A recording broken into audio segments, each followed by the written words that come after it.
Hi, everybody. It's Diane Neto living in Barrie. And today I want to talk about the risk of investing in real estate.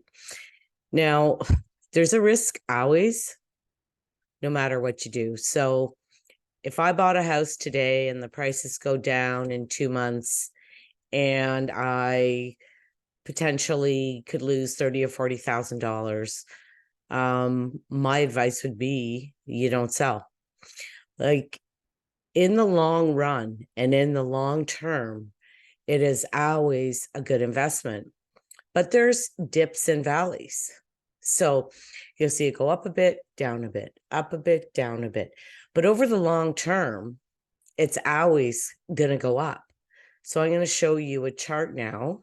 I'll share with you. And you can see that residential real estate is always on an uphill climb. But you notice here how it goes up. Ooh, it dips down. Then it goes back up. But there's dips. There's highs. Then it goes down. Lows.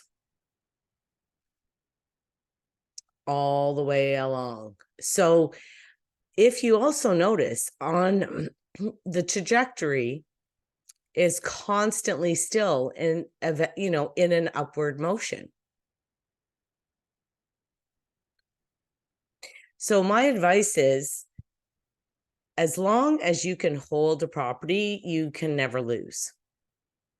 Because if it's not great right now and I'm not going to make any money, then I wouldn't sell right now.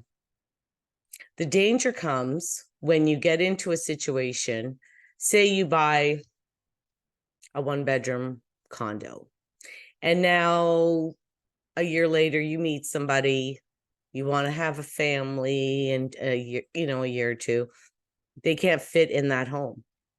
So now, even if you're in a low market, you might have to sell.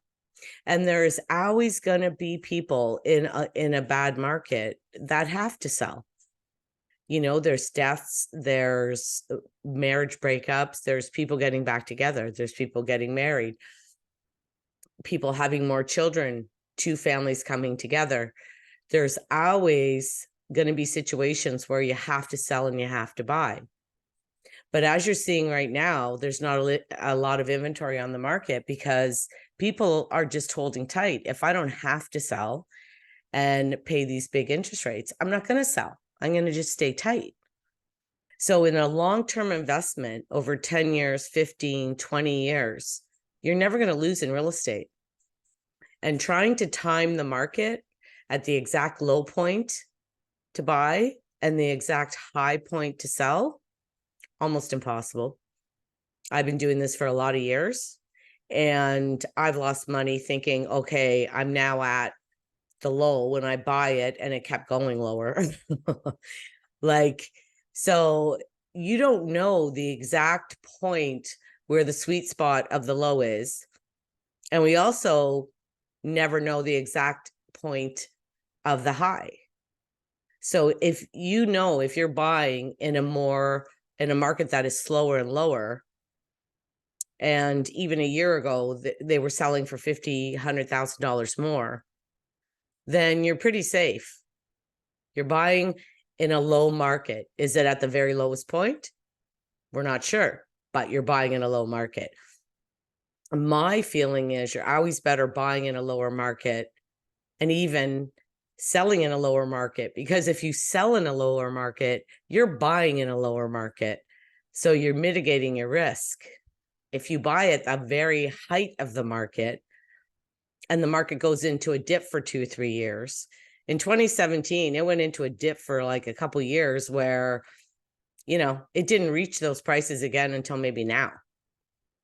And then there was that high in 2021 and 2022 at the beginning of the year, and then boom, down. So people that bought 5 years ago, 10 years ago, they're still safe, because in the long term, real estate is safe. Is there a risk? There's a risk in anything you do, and it can be a risk. But if you are in it for the long haul, you can't lose. If you like my content, hit like or subscribe, or ask me a question and I'll try to get that answer on the next video.